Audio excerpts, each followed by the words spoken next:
Hi and welcome to my channel. I'm doing the rising sign readings for this month of November for the remainder. As I'm filming this, it's not long after the new moon already hit.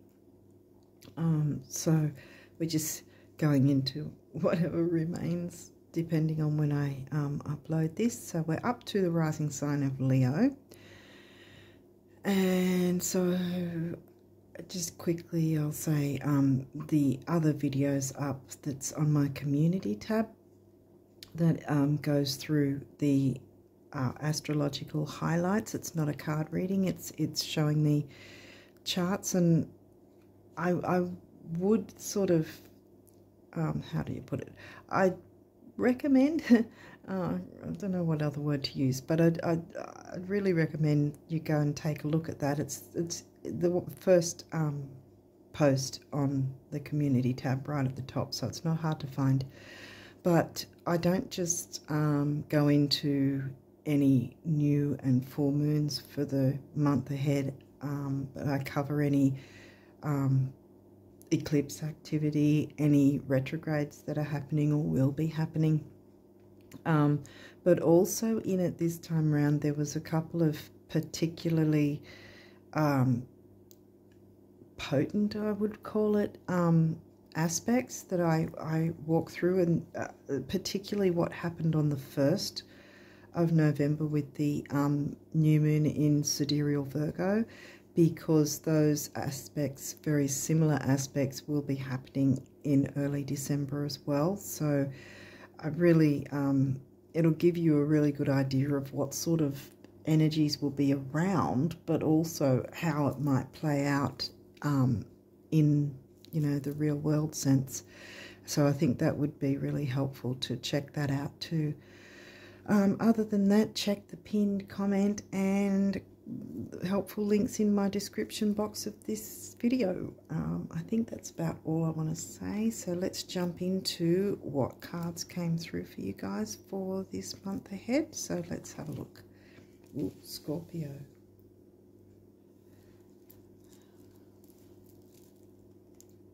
Fourth house for you, Scorpio, in the fourth. So home and family. Intensity. Ninth house, that's the Sagittarius house. So you've got the Cancerian house opening with Scorpio, and then you've got your ninth house in Aries. Oh, that's right, because you've got double water, double fire. That's how your chart runs, and then double air and so on. Yeah. So Aries is in your ninth. Okay. Pluto. Ooh. Excavating, digging out, purging.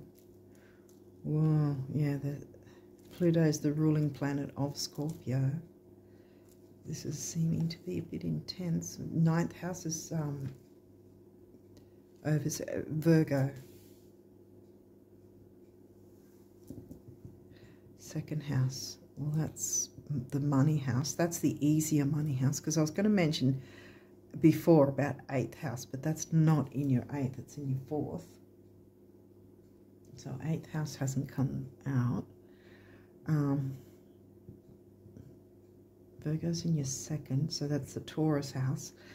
I narrow that down to money and self-worth because it's about values, luxury, even to the point of gourmet foods, your physical, you know, health, vitality, that sort of thing. There's some purging needed. There hasn't been any moon cards though, so, but ninth house, this the Sagittarius house, and you've got Aries there, so Aries wanting to bull out of a gate, whatever. That can be about teaching and learning, travel, long distance, overseas communication, I guess. Philosophy, religion, organized religion, expansiveness. Jupiter ruled. Jupiter's in retrograde at the moment in Taurus. Well, that's a Taurus house. What else is this? Neptune. You might want to check where Neptune and Pluto are placed in your chart too. And Neptune's retrograde as well.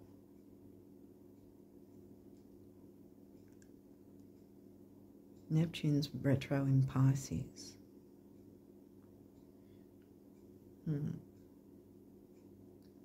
So there's a purging net, but there's no moon cards, so it's not really, while there is an intensity, it might just be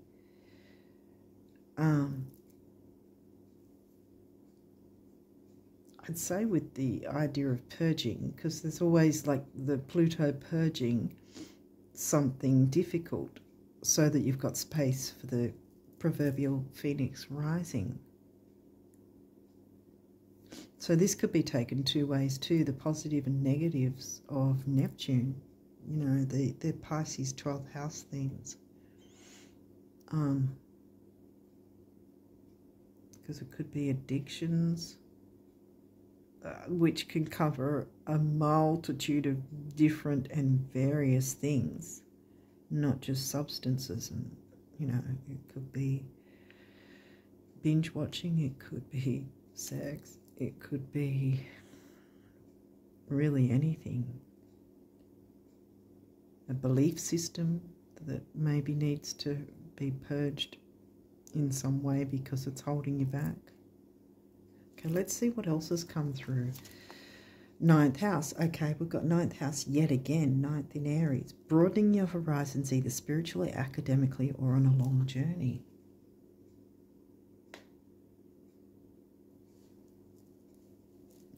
Long distance travel.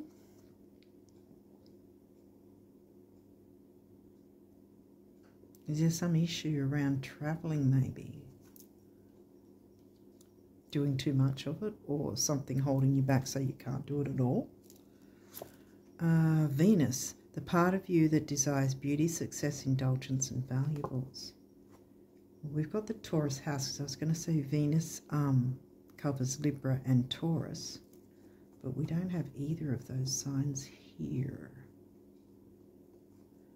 Okay. But we've got the Taurus house. Valuables again. What you value. Okay, what else? First house. Well, that's your rising sign. What people see and the impression you give.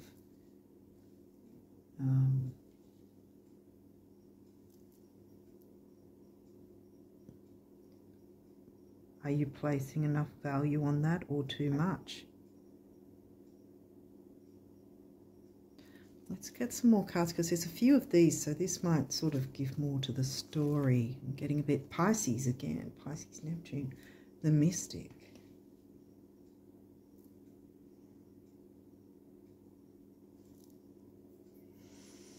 Tapping into your Pisces. Pisces is in the 8th. Because we've got Scorpio in your Cancerian house. Pisces is in your Scorpio house. Shared resources, debts, sex, taboo. Pluto's ruling Scorpio. So it's coming back to this. But, okay, let's keep going.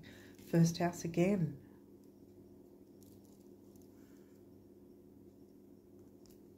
Now we're coming into the middle. Uranus revolution.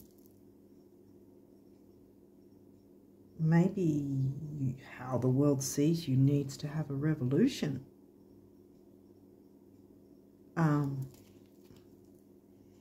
Something seems to be holding you back. And that might be where I picked up on the 9th house, like overseas, long distance travel, overseas contacts perhaps, because how the world sees you, right? You've got first house twice. Because, I mean, these days we don't have to have the physical travel to go long distance. Something might be holding you back from how the world sees you. So it needs to have a shake-up and a change like Uranus likes. Sagittarius the Voyager. See, now we've had the Sag house twice, and now we've got the Sag sign. Which is now in your 5th, the Leo house.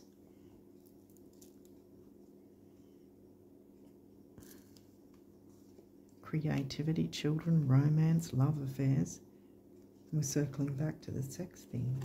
Okay. Leo the lover. Oh dear. Okay.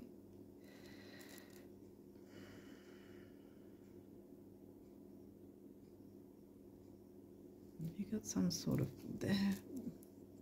We haven't got your descendant or Libra though. 4th house again. Home and family. 4th house in Scorpio. Roots.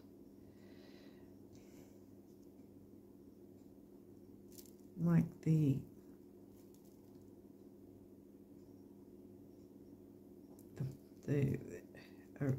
original buds of growth or whatever. Where you've come from.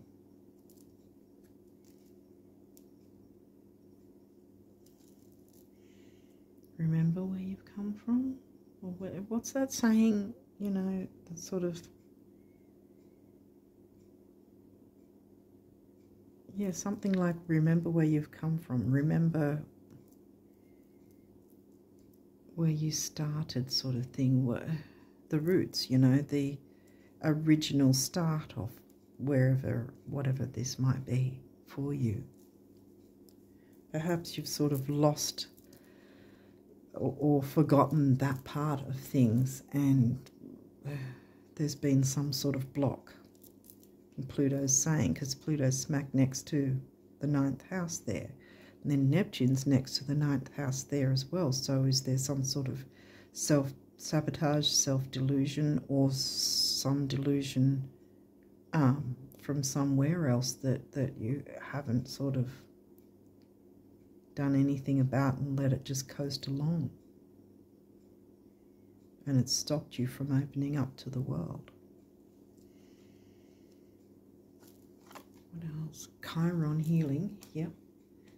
I'm getting that healing needs to take place.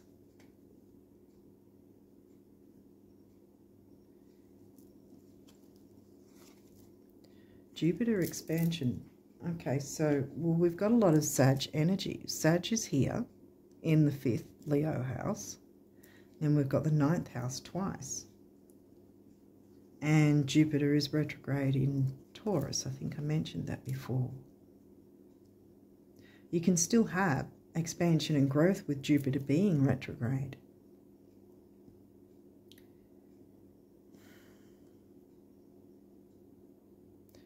First house. But then we've got the 2nd house. Don't have 7th or Libra, so that's where I'm sort of thinking at this point it doesn't seem to be a relationship thing.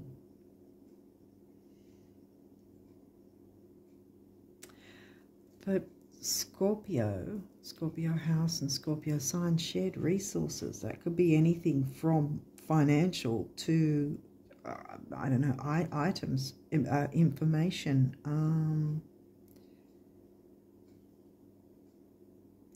Yeah, which would require having to share with someone what feels like home. Wow, let's see. This one's really got me. These may have reversals, but we'll walk through it if they're... Okay, Neptune twice. Vision. Have you lost your vision? Do you have a vision? Because this is in reverse. What's your vision for the future? Future thinking, 9th house. You know, expansiveness, because Jupiter's right next to Neptune in reverse. This could also be just reiterating Neptune's still retrograde and looking into the Neptunian side of things to work out what needs to be purged and cleared away, so you have your 9th house free to, you know, be able to go on a voyage if that's what you're wanting, or whether that's actual or metaphorical. What's this? Oh, damn. Transits, climate. That's giving me, again, what we were just saying. Yeah, thank you, Spirit. That you feel perhaps blocked or unable to move forward. But why?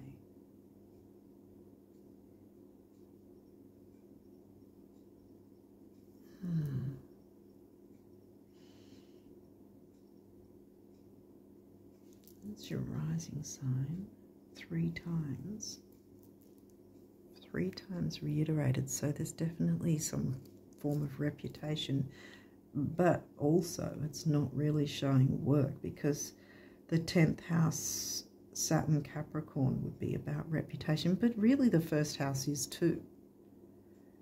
Because, I mean, how the world sees you is how they perceive your reputation, I guess, as well. But there's healing right there available for you to heal anything that's not great, if you perceive it that way, because she's looking in the mirror. How do you perceive things about what's going on with you? Because it looks like something intense needs to be purged, because we've got the Pisces and the Scorpio, and, you know, this is giving me some sort of block. Something's halted or screeched to a halt in some way. So there needs to be a momentum, a clearing out of something to be able to turn this guy around and have forward movement again. What's this? Pisces. It's upright. Sensitize. So if you haven't been that way, this is asking you to become a bit more sensitized with your Pisces part of your chart. Pisces is in the 8th. So again, the mix of Pisces, Scorpio seems to be what's going on. That's all the astrology cards, because the rest of these other oracles. But yeah, what I'm getting is some sort of intensity, possibly something like a sabotage, a type of sabotage in some way, whether that's self-sabotage. We can all do that, no matter what signs we are. We can all self-sabotage, or someone or something that's going on is what's sabotaging you. And either way, you've got to look into that. Well, you don't have to do a thing, but it's, if you're watching this, it's most likely that there is something, and perhaps you've already picked up on what it might be. Sensitized to your Pisces 8th house, and we opened with Scorpio in the 4th, and the 4th came across here as well. So it may have to do with home and family, or those who feel like family, feel like home. Maybe there's some tension there that needs to be addressed, you know, so that this can be turned around and you can be moving, you know, forward motion, like I said earlier. Have a clear way to move forward again, you know, and the expansion of Jupiter, 9th house, Sag energy has come through quite strongly. Well, 4 times really. Sagittarius, Jupiter rules Sagittarius. Sagittarius sign and Sagittarius house twice. So yes, some sort of connection. So the family's involved in some way. Shared resources. And I think you tapping into the Pisces side is going to help out, because you've got to look into what's going on with the themes of Neptune and Pisces. I think would help to work out what perhaps needs to be purged so that it clears your 9th house for the expansion and growth, which in turn will be healing whatever's been going on or blocking your progress moving forward in the world and how the world sees you.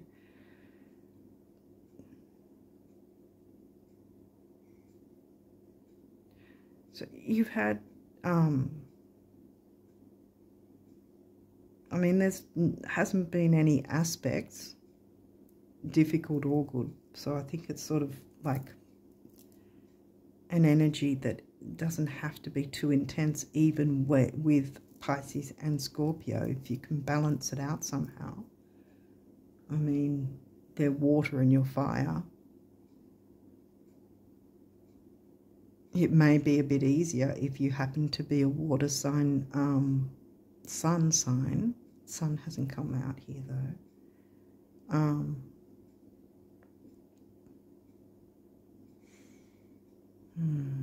Virgo's about health, duty, service to others. Virgo's in your 2nd, which is Taurus, which is Venus ruled. Have you been a bit too indulgent, or is that something that needs to happen?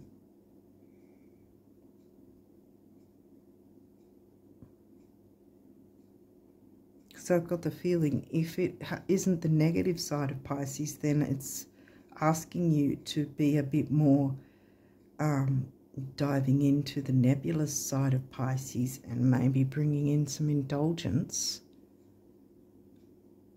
with how you interact with the family, because there's 4th house there twice. That might also, again, free up the 9th house and how you're viewed as well. How the world sees you. Because this one's upright. So yeah, I think you have a chance to turn this around. If you open up to looking into what could be the thing holding you back. Because again, I haven't had any, there's been no moon cards at all. And no aspect cards. So I think this is just sort of saying something, maybe it's just a niggling thing, or it could be something big, but it's not big enough to have any hard aspects or moon cards in your reading. So I'm guessing that, yeah, it's just a matter of tapping into your Pisces and your Scorpio mix, and taking note of what could be sabotaging in some way, whatever that might be, and moving towards purging it to clear the way there for the 9th, which then opens up, because the 9th house, like I said, expansiveness, how the world, it's the world, it's long distance travel, it's how the world sees you, and so is your 1st house. So they're kind of connected in that way. And there's healing available for that. So I think if you're open to tapping into the Pisces and Scorpio energies, you're going to benefit. So yeah, I think that that's all I'm getting from that. So let's see if there's anything in here that might tell us anything as well. These are the numerology cards. Creativity, which happens to be, yeah. And we've got Leo house and Leo sign, creativity. And this is 3, which is Gemini communication. But yeah, this is the solar plexus and what's that? Intellect, ambition, self-worth, personal power. And this is communication, action, activity, youth, newness. Okay. Oh, you've got more yellow. Wow. And this is the throat chakra, speaking your truth, communicating, as we say with 3, communication. And this is parenting. Perhaps you need to parent yourself in some way to work out what this block is. So we've just talked about solar plexus before as well. So 6 is temporary opportunity. It's also focus, detail, and dignity. And I think that focus and detail is something that's going to need to take place to get this back on track. And 3, youth, action, activity, communication. 6 and 3 is 9, big beginnings, big endings. Happens to be 9th house we're focusing on as well. What else? And as I was saying 9th house, I was looking at 1st house, 1, emotional vitality and personal power, new beginnings. And that's the base chakra, which is about stability, security, grounding. It can be material stability as well. So there's new beginnings on the horizon. Physical activity, okay. Well, maybe moving around will get some stagnant energies out and might give you your mind a bit more focus to work out what might need to be purged. There's the throat chakra again. We covered the 6 there before, and 7 is oh, I've got a block for a second because I think I was thinking of 6. Okay. Yeah. Okay. So temporary opportunity, focus, detail, and dignity, and why am I getting this? Wow. This doesn't. 7.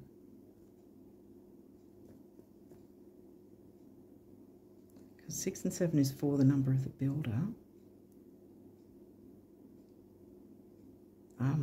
There's a reason I'm getting it. I've never got a block on any of the numbers before, and for some reason that block is there. Why?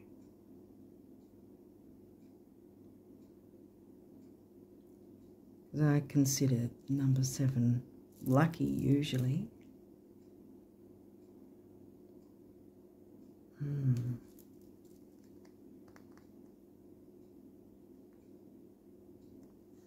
There's something I'm missing. Manifestation, that's the heart chakra. 8 is money and stability.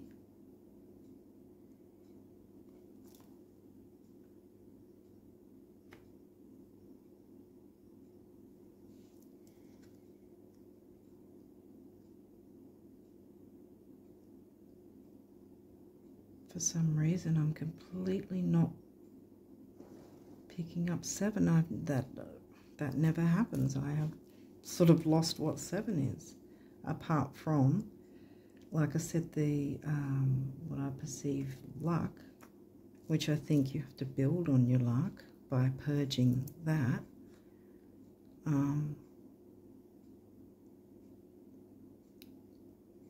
You know, I think 7's the mind and creativity. Wow. Because we've got creativity and lots of yellow here, strongly. Yeah. Okay. Well, we do have the pre-shadow of Merc retro in sidereal of Fucus.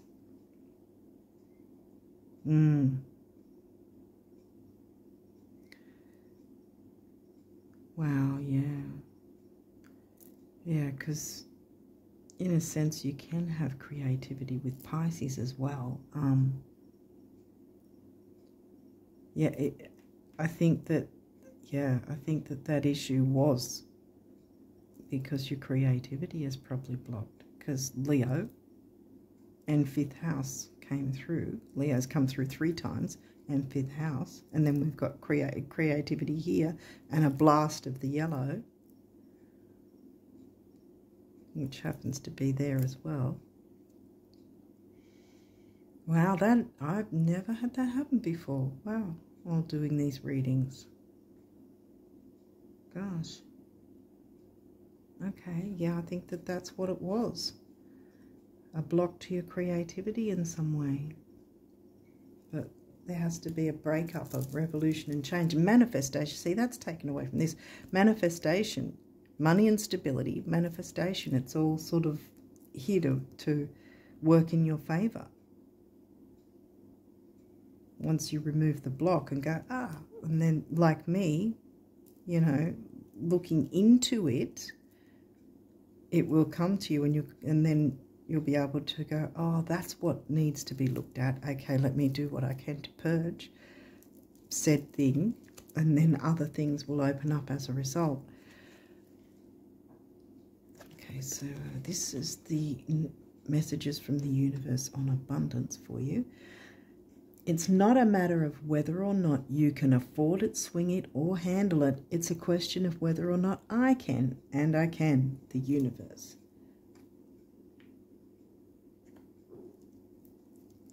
Okay, so not stressing about the money side of things maybe, because we did get the Taurus house and Virgo in your Taurus house, so you're probably very organised with money matters, or you're wanting to be, and that might be the cause of stress as well.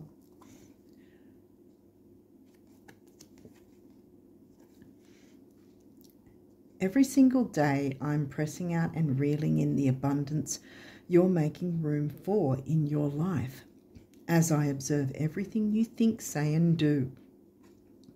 Yeah, I'm not so fond of the reeling in part. Pressing my heart out, the universe. Yes, so what's the block?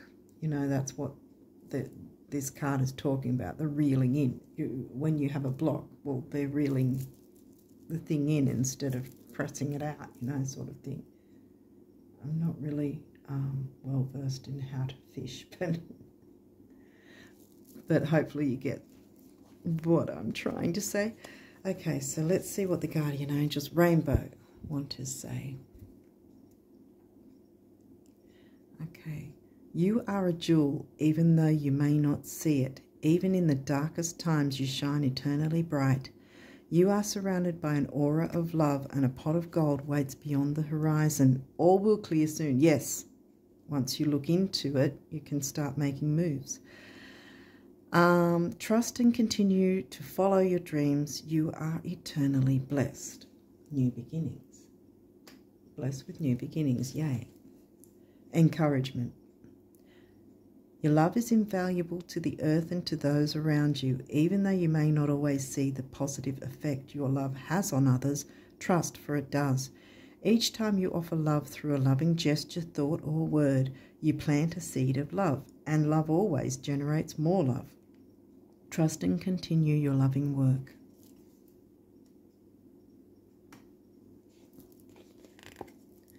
And last but not least is this. Gratitude. Thank you.